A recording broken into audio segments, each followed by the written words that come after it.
Okay, hello students. हम लोग ने लास्ट लेक्चर में यह स्टार्ट किए थे किसके लिए, numericals of the same chapter that is chemical kinetics. ठीक है, we started with some of the numericals. Easy वाली थी, कौन सी थी, जिसमें आप हाफ लाइफ कैलकुलेट कर रहे थे या रेट कांस्टेंट कैलकुलेट कर रहे थे। फिर उसके बाद हम लोग ने और भी क्वेश्चन सॉल्व किए थे जिसमें आप अरेनियस इक्वेशन से जो कंपैरेटिव दो टेम्परेचर के लिए दो रेट कांस्टेंट थे उसको कैलकुलेट किए थे। ठीक है, तो स्टार्ट के कुछ क्या बोलेंगे क्वेश्चन आपने सॉल्व किए थे। नेक्स्ट जो एंड वाले कुछ और क्वेश्चन है, ठीक है, उसको भी देख लेते हैं। ओके, तो स्टार्ट करते हैं क्वेश्चन नंबर 5 से। ठीक है, okay, question number 5 is the rate constant of the reaction at 500 degree Celsius is 1.6 into 10⁻³ per mole per second. What is the frequency factor of the reaction if its activation energy is 56 kilojoule per mole? ठीक है, अभी यहाँ पे कुछ new terms है। अभी तक जो हम लोग बात कर रहे थे वो किसके लिए कर रहे थे कि आपको हाफ लाइफ कैलकुलेट करनी थी, ठीक है, या फिर आपको और क्या कैलकुलेट करना था, आप कैलकुलेट कर रहे थे रेट कांस्टेंट कैलकुलेट कर रहे थे। ठीक है, तो लेकिन यहाँ पे आपके पास क्या है, दूसरी चीजें हैं यहाँ पे। ओके, आपको एक न्यू चीज आई है दैट इज फ्रीक्वेंसी फैक्टर। ठीक है, फ्रीक्वेंसी फैक्टर अभी तक या जो पूरा चैप्टर अगर आपको याद होगा तो उसमें एक ही जगह पे आई थी, that is in Arrhenius equation. ठीक है, तो मतलब ये वाली इक्वेशन में या ये वाले क्वेश्चन के लिए आपको क्या करना है, अरेनियस इक्वेशन लगा के उसको सॉल्व करना है। तो स्टार्ट करके देखते हैं। क्वेश्चन नंबर 5 आपको गिवन है the rate constant of the reaction at 500 degree Celsius given. सबसे पहले आपको टेम्परेचर गिवन है दैट इज 500 डिग्री सेल्सियस। ठीक है, और उस पे rate constant K is 1.6 into 10⁻³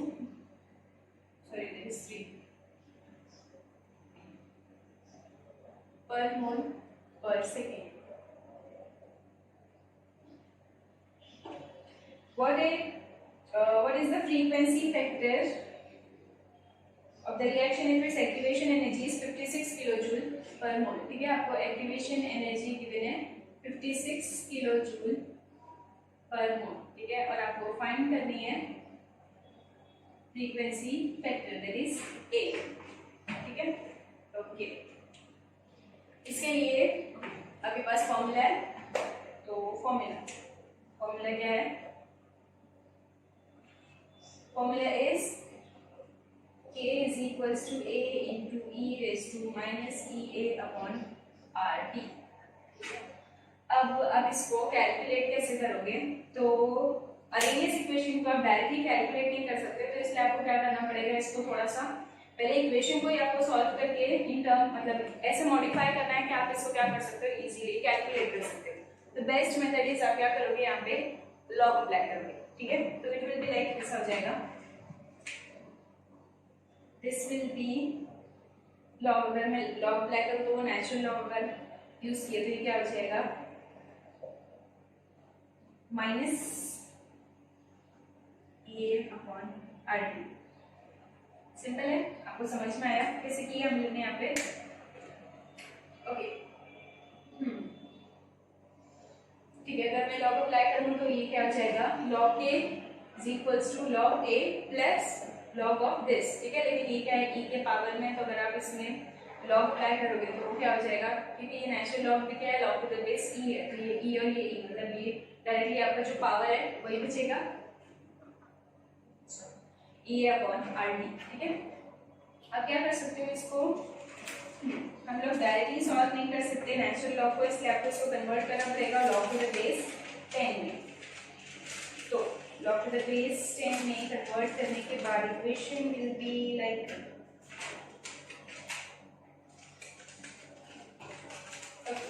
अगर मैं ऐसा करूं कि ये वाले टर्म को इस साइड पर, ये वाले टर्म को इस साइड पे, विल बी क्या हो जाएगा, EA upon RT is equals to ln of A minus ln of K।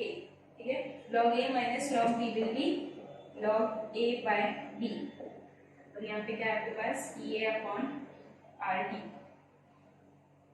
ठीक है, आपको क्या करना है, ये log को कन्वर्ट करना है किसमें, log टू द बेस 10। तो क्या हो जाएगा वो EA upon RT is equals to, आपको क्या करना रहता है 2.303 से multiply, 2.303 log to the base 10 A by K, ठीक है। अगर मैं ये वाली वैल्यू को भी सेट पे ले लूँ तो इक्वेशन विल बी, जो फाइनल इक्वेशन आपके पास आएगी वो क्या रहेगी,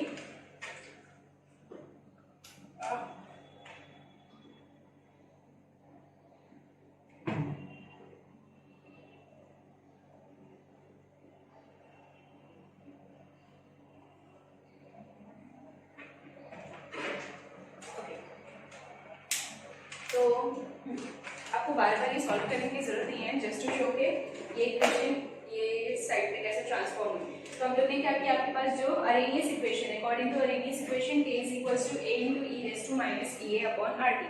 लेकिन आप ये अरेनियस इक्वेशन को डायरेक्टली सॉल्व नहीं कर सकते, तो आपको क्या करना पड़ेगा, पहले इसको ऐसा मॉडिफाई करना पड़ेगा कि आप इसको क्या कर सकते हो, इजीली कैलकुलेट कर सको। ओके, तो हम लोग ने क्या किया, हम लोग ने वो साइड पे लॉग अप्लाई की, तो लॉग अप्लाई करने के बाद क्या हो गया, ये ln of a, ln is log to the base e का नेचुरल लॉग, ठीक है। ln of k is equals to, log k is equals to log a minus e upon RT, क्योंकि ये पावर में था और हम लोग लॉग अप्लाई कर रहे हैं जिसके बेस में क्या है, e है, ठीक है। तो इसलिए log to the base e और e क्या हो जाएगा, कैंसिल हो गया और आपके पास सिर्फ क्या बचा, उसका power, that is e upon RT। अगर मैं ये वाले टर्म को साइड पे करूं तो it will be like e upon RT is equals to log a minus log k, it is log a upon b, तो it will क्या sorry log a minus log b, तो ये क्या हो गया log a by b, ठीक है। अब आप नेचुरल लॉग को कैलकुलेट नहीं कर सकते, इसलिए आपको क्या करना है, इसको कन्वर्ट करना है log to the base 10 में। हम लोग को पता है कि log to the base e को अगर आपको log to the base 10 में कन्वर्ट करना है तो आपको क्या करना पड़ेगा, मल्टीप्लाई करना पड़ेगा 2.303 से। तो हम लोग ने वही किया, इसको मल्टीप्लाई किए 2.303 से। अब ठीक है, ये वाले टर्म्स को एक साइड पे छोड़ देते हैं, तो ये क्या हो जाएगा, डिवाइड। तो फाइनल इक्वेशन जो आपके पास आई वो क्या है, log to the base 10 a by k is equals to EA upon 2.303 RT। अगर आपको चाहिए तो आप डायरेक्टली यहाँ से सॉल्व कर सकते थे, लेकिन जस्ट टू शो कि ये ट्रांसफॉर्म कैसे, ओके। तो हम लोग को भी क्या करना है, ये वाला फॉर्मूला यूज करके हम लोग क्या करेंगे, जो आपका क्वेश्चन है उसको सॉल्व करेंगे, ओके। तो स्टार्ट करते हैं। आपको क्या क्या गिवन है, ओके, एक बार यहाँ लिख लेते हैं। आपको टेम्परेचर गिवन है, ठीक है, टेम्परेचर गिवन है, आपको रेट कांस्टेंट भी गिवन है, आपकी एक्टिवेशन एनर्जी भी गिवन है, और आपको फाइंड क्या करना है, ए। और वी नो कि आर की वैल्यू कितनी है, 8.314 joule per kelvin per mole, okay. Okay, have a look here. आपको जो टेम्परेचर दिया हुआ है वो किसमें दिया हुआ है, डिग्री सेल्सियस में, एज वेल एज आपकी एक्टिवेशन एनर्जी है that is in kilo joule per mole. तो आपको दोनों को क्या करना पड़ेगा, SI यूनिट में कन्वर्ट करना पड़ेगा। तो टेम्परेचर के लिए आपको क्या करना है, इसमें ऐड करना है 273, so it will be 773 kelvin, clear. और यहाँ पे 56 kilo joule will be 56 into 10⁻³ joule per mole, fine. Start करते हैं, ओके। सॉल्यूशन, तो we have log to the base 10 a by k। पहले ये साइड को ऐसे ही रहने देते हैं, इसको सॉल्व कर लेते हैं, is equals to EA, activation energy is 56 into 10⁻³ या अगर आपको चाहिए तो इसको हम लोग लिख सकते हैं 56,000 divided by 2.303 into R की value is 8.314 into temperature is 773 kelvin, okay. पहले साइड को सॉल्व करते हैं, ओके। इसको आप क्या कर सकते हो, लॉग से सॉल्व कर सकते हो, ठीक है, मैंने भी लॉग से सॉल्व किया, ओके। तो this is log 56000 minus log 2.303 minus log 8.314 minus log 773। Okay, मैंने डायरेक्टली माइनस ली, क्यों, क्योंकि अगर आपको ठीक है यहाँ पे मल्टीप्लिकेशन है तो वो सारी क्या होनी चाहिए थी, पॉजिटिव साइंस, ये ऐसा होना चाहिए था, ओके, ठीक है। लेकिन क्योंकि ये टोटल जितने भी वैल्यूज है वो सब डिवीजन में है, इसलिए आपको क्या करना है, ब्रैकेट बनाना है। तो अगर आप इसको ब्रैकेट को ओपन करोगे तो ये minus, this plus minus will be minus, and again this plus minus will be minus, तो मतलब सारी वैल्यूज क्या हो जाएगी, माइनस हो जाएगी, ठीक है। ओके, आपको इसका ध्यान रखना पड़ेगा, वरना आप अपनी मेहनत से उसका पूरा लॉग कैलकुलेट करोगे, लेकिन जो फाइनल रिजल्ट आएगा ऑब्वियसली वो गलत ही आएगा, ठीक है। तो फाइंड कर लेते हैं इसके लॉग्स। यहाँ पे कितने डिजिट है आपके पास? 1 2 3 4 5 5 माइनस 1 विल बी 4 पॉइंट, इसमें चेक करना है 56, it is 7482 minus 0.3623 minus 0.9198 minus this is 3 digits है, तो इट विल बी 2.77 का थर्ड इज 8882। ओके, आपको क्या करना है? सारी वैल्यूज को माइनस माइनस माइनस करना है। अगर आपको चाहिए तो आप ये तीन वैल्यू को ऐड करके फिर जो भी फाइनल आएगा उसमें से इसको सब्सट्रैक्ट कर सकते हो, ठीक है। ओके, जो आ रहा है दैट इज 0.5779। अब क्या करना है? ये वैल्यू का एंटी लॉग फाइंड करना है, ठीक है। Anti log is 3.784। ओके, ये आपको एक साइड पे तो यही था, और यहाँ पे ये वाली वैल्यू को सॉल्व करने के बाद आपको जो क्या मिलेंगे, फाइनल वैल्यू आ रही है, जो रिजल्ट आ रहा है वो कितना है? 3.784, ठीक है। अभी आप क्या करोगे? ठीक है, यहाँ पे इसके बाद आपको क्या करना है? हम लोग एंटी लॉग ले लेते हैं, taking anti log on both side. तो ये क्या हो जाएगा? जिस साइड पे आपके पास एक साइड पे लॉग है और आप एंटी लॉग अप्लाई करोगे तो वो लॉग और एंटी लॉग कैंसिल हो जाएगा। We got a by k is equals to, यहाँ पे आपको क्या करना है? इसका एंटी लॉग फाइंड करना है 3.784। क्या करूँ इसको आगे कहाँ सॉल्व करूँ?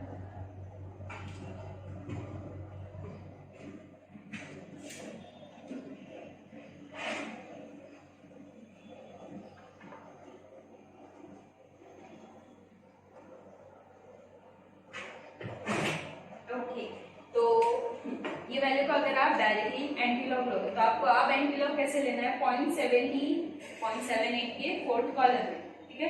तो 0.78 का फोर्थ कॉलम, अगर आप इसका एंटी लॉग चेक करोगे इट इज 6081 इन, तो आपको क्या करना है? लेफ्ट साइड के बाद पॉइंट, और ये जो पॉइंट है, सॉरी जो पॉइंट के वैल्यू की डिजिट है 3, वो काम गया 10 के पावर 3। सबको फाइनल क्या मिला? 6.081 इंटू 10⁻3। यहाँ पे आपके पास क्या है? a by k, ठीक है। आपको कैलकुलेट क्या करना था? a कैलकुलेट करना है, और जो आपका गिवन है या जो क्वेश्चन है उसमें आपको k की वैल्यू गिवन है, ठीक है। तो अब इसको सॉल्व करते हैं, तो it will be a is equals to 6.081 into 10⁻3 into k। k is कितना गिवन है? 1.6 इंटू 10⁻3, ठीक है। ना जाएगा 10⁻3 इंटू 10⁻3 इज 10⁻6। अब क्या करना है? ये दोनों वैल्यूज को मल्टीप्लाई करना है। आफ्टर मल्टीप्लिकेशन 9.7296, ठीक है। ये आई आपकी क्या बोलेंगे आप? Final value of a exponential factor. अगर आप फर्स्ट ऑर्डर रिएक्शन सॉल्व कर रहे हो, मतलब जो आपकी क्वेश्चन है अगर वो ऐसा गिवन है कि जो भी आप कैलकुलेशन कर रहे हो वो किसके लिए? For first order reaction. तो फर्स्ट ऑर्डर रिएक्शन के लिए आपको याद रखना है कि जो आपके एक्सपोनेंशियल फैक्टर की जो एक्सपोनेंशियल फैक्टर या फ्रीक्वेंसी फैक्टर, उसकी जो वैल्यू आएगी, ठीक है, उसकी जो यूनिट रहेगी वो यूनिट क्या रहेगी? सिमिलर रहेगी एज दैट ऑफ के। तो आपको के गिवन है पर मोल पर सेकेंड, तो मतलब एक्सपोनेंशियल फैक्टर ये जो फ्रीक्वेंसी फैक्टर है उसकी यूनिट में क्या होगी? पर मोल पर second. Okay, let the question is, ठीक है। हम लोग ने किए क्या? तो आपको फाइंड करना था एक्सपोनेंशियल फ्रीक्वेंसी फैक्टर। ओके, तो वो फ्रीक्वेंसी फैक्टर आपको कैलकुलेट करने के लिए आपको क्या चाहिए? आपको चाहिए अरेनियस इक्वेशन, ठीक है। लेकिन अरेनियस इक्वेशन को डायरेक्टली सॉल्व नहीं कर सकते, तो पहले हम लोग ने इसको मॉडिफाई किए ये इक्वेशन, ठीक है। आप डायरेक्टली यहाँ से इसको सॉल्व कर सकते हो, ठीक है। तो equation is log to the base 10 a by k is equals to EA upon 2.303 RT, ठीक है। अब हाँ, अगर आपको लगता है कि अगर आप ये k को डायरेक्टली यहाँ पे ले जाके उसको मल्टीप्लाई कर सकते हो तो ऐसा बिल्कुल नहीं कर सकते हो, क्योंकि देखो ये a बाई k है, ठीक है। मतलब ये जो दोनों वैल्यूज है ये डिवीजन में किस लिए आई है, क्योंकि यहाँ पे आपने क्या किए थे, इसको माइनस किए थे। तो आपको अगर चाहिए तो आप क्या करोगे, इसको उधर मल्टीप्लाई करने की बजाय आपको क्या करना है, ये log k को यहाँ से माइनस करना पड़ेगा। समझ में आ रहा है? चलिए ठीक है, हम लोग क्या करेंगे, एक साइड को पहले सॉल्व कर लेंगे, ठीक है। जो भी वैल्यू आई आप डायरेक्टली क्या करोगे, इसको एंटी लॉग निकालोगे, ठीक है। एंटी लॉग से आपकी जो वैल्यू आई है, ये वैल्यू का एंटी लॉग निकालने के बाद आप क्या करोगे, वो जो k है उससे इसको मल्टीप्लाई कर सकते हो, ठीक है। बस इतना याद रखना है आपको, क्या यहाँ से ये k को उठा के उधर जाके मल्टीप्लाई नहीं कर सकते, क्योंकि यहाँ पे जो k है वो किसमें है, डिवीजन में, इसलिए क्योंकि आप log k को क्या कर रहे थे, माइनस कर रहे थे, ठीक है। तो मतलब अगर आप उसको वो साइड पे करना है तो आपको क्या करना पड़ेगा, log k की वैल्यू को ऐड करना पड़ेगा। आई प्रिफर कि आप यही वाले रूट पे जाओ, क्योंकि वो log एंटी लॉग वो प्लस करने और माइनस करने में आप गड़बड़ कर सकते हो, ओके। और so this one is easy, ठीक है। Moving on, next question we have, तो इसके जैसा और कोई भी क्वेश्चन नहीं है, ठीक है। There is of different kind. एक और आपके पास क्वेश्चन है जो थोड़ा सा डिफरेंट दिया हुआ है, दैट इज क्वेश्चन नंबर 7, ठीक है। Question number 7 is the rate constant for the first order reaction is given by log to the base 10 k is equals to 14.34 minus 1.25 into 10 raised to 4 t. Calculate activation energy of the reaction. Okay ये simple है, लेकिन I guess कि यहाँ पे थोड़ी सी problem है question में, ठीक है।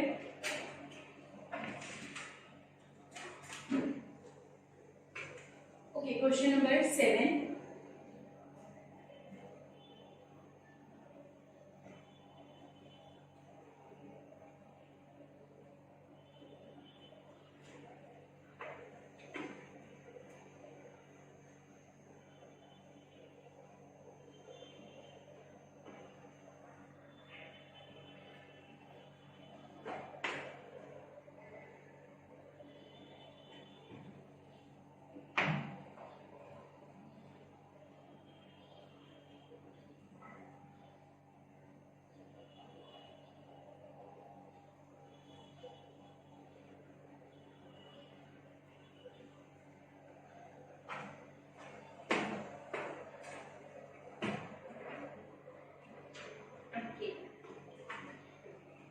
आपको दिया हुआ है the rate constant for the first order reaction is given by log to the base 10 k 14.34 minus 1.25 into 10 raised to 4 t calculates the activation energy of the reaction, ठीक है। आपको फर्स्ट ऑर्डर के लिए दिया हुआ है, ठीक है।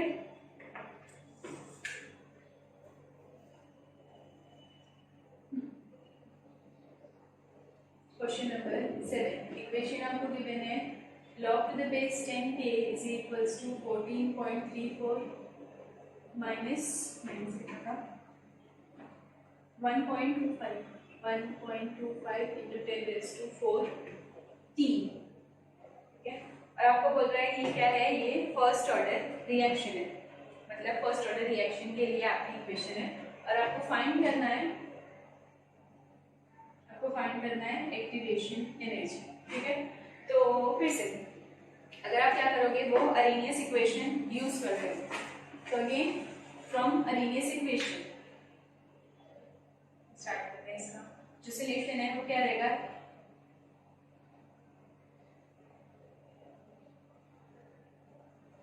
a into minus EA upon RT। फिर से अगर पिछले वाले क्वेश्चन के जैसे अगर मैं इसको लॉग यूज करके तो ये कैसा हो जाएगा, this will be like ln of k is equals to log a minus EA upon RT, ठीक है। अगर मैं क्या करूँ इसको,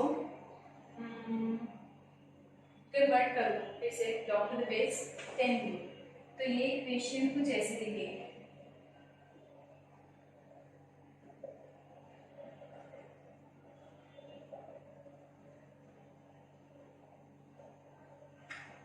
ओके, अब आपको ये वाली इक्वेशन को इक्वेट करना है किससे, जो आपका गिवन क्वेश्चन है, मतलब जो क्वेश्चन में आपको इक्वेशन गिवन है उससे इक्वेट करना है। जो मिस्टेक मुझे लगता है कि क्वेश्चन में है वो ये है कि यहाँ पे एक स्लैश होना चाहिए था।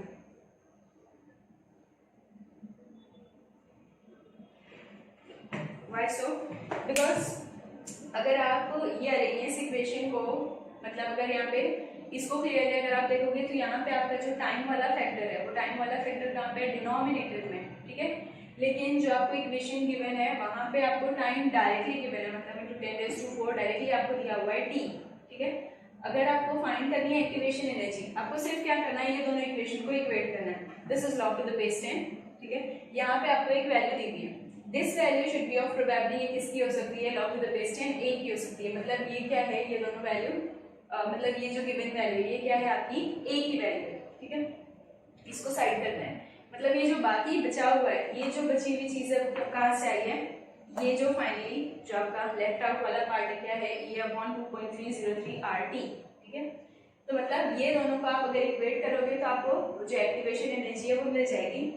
इसीलिए अगर आप ये दोनों को इक्वेट करने जा रहे हो, ये साइड पे या जो आपकी जो इक्वेशन है, जो रियल इक्वेशन है, वो रियल इक्वेशन में आपका जो टाइम वाला फैक्टर है वो कहाँ पे है, डिनोमिनेटर में।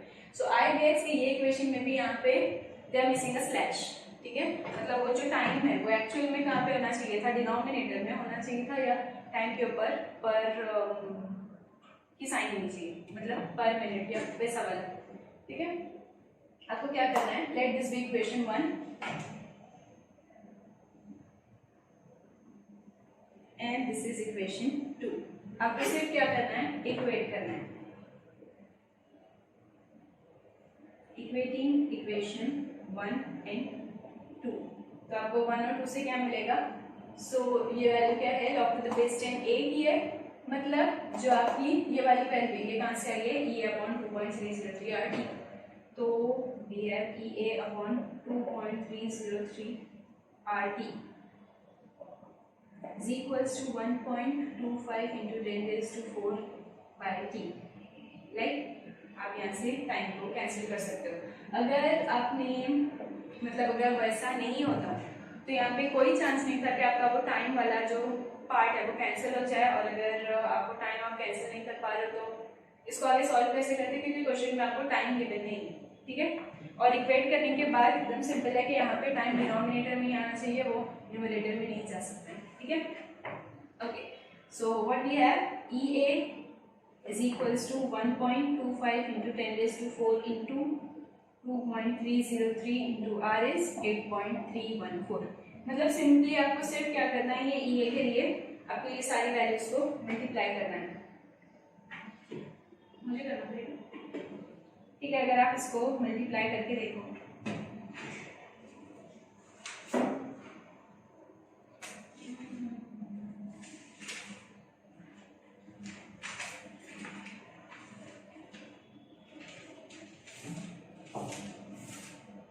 ठीक है, आप तो इसको सॉल्व कर सकते हो इजीली। आपको सिर्फ क्या करना है, तीनों वैल्यूज को मल्टीप्लाई करना है, ठीक है। After multiplication you will get EA is 3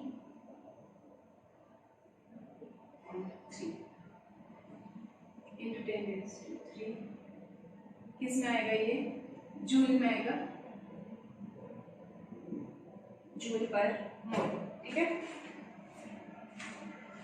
लेकिन अगर आपको चाहिए तो आप क्या कर सकते हो, इसको कन्वर्ट कर सकते हो, प्लीज 290.3 सॉरी इंटू 3 है, मतलब आप इसकी जगह पे लिख सकते हो किलो जूल पर मोल, ठीक है। सो यहाँ पे ठीक है, तो अकॉर्डिंग टू P, ठीक है। तो यहाँ पे क्वेश्चन में क्या है, थोड़ी सी प्रॉब्लम है, they are missing a slash, ठीक है। ओके, तो आपको क्या गिवन है कि आपके फर्स्ट ऑर्डर रिएक्शन के लिए वो लोग ने क्या दिया, आपको एक इक्वेशन दी है और आपको फाइंड करनी है एक्टिवेशन एनर्जी। ठीक है। तो फ्रॉम अरेनियस इक्वेशन अगर आप अरेनियस इक्वेशन को सॉल्व करोगे, ठीक है, तो ये भी क्या हो सकता है, उसका एक सोल्यूशन हो सकता है, क्या है, log to the base 10k is equals to log to the base 10a minus a upon 2.303 RT। अगर आपकी जो गिवन इक्वेशन है रिलेटिव 1 और अरेनियस इक्वेशन के सोल्यूशन को मैं 2 करूँ तो फ्रॉम 1 एंड 2 मुझे क्या मिल रहा है कि ये वाला जो पार्ट है, ठीक है, that part is equals to activation energy वाला पार्ट, ठीक है। अगर मैं ये दोनों को इक्वेट करूँ तो मुझे ये मिलेगा। आपको टाइम वाले फैक्टर को कैंसिल करके सिर्फ क्या करना है, सारी वैल्यूज को मल्टीप्लाई करना है। तो after multiplication you will get activation energy. Okay, simple था ये। तो हम लोग ने काफी सारी न्यूमेरिकल्स 2 लेक्चर में सॉल्व कर लिए हैं, ठीक है। आई होप जो रिमेनिंग है वो आप इजीली कैलकुलेट कर लोगे, ठीक है। सब एक ही जैसी है और हम लोग ने जो क्या बोलेंगे काफी सारी सॉल्व कर ली है, ठीक है। तो यहाँ पे अपना जो पूरा चैप्टर है ऑफ केमिकल काइनेटिक्स, ठीक है, उसकी थियरी भी कंप्लीट हो गई है और हम लोग ने इसके सारे न्यूमेरिकल्स भी कंप्लीट कर लिए हैं। अगर आप को कोई प्रॉब्लम है तो आप क्या करोगे, ऑब्वियसली आप कमेंट करके पूछोगे, आप डायरेक्टली तो पूछ नहीं सकते, ठीक है। So comment me and thank you.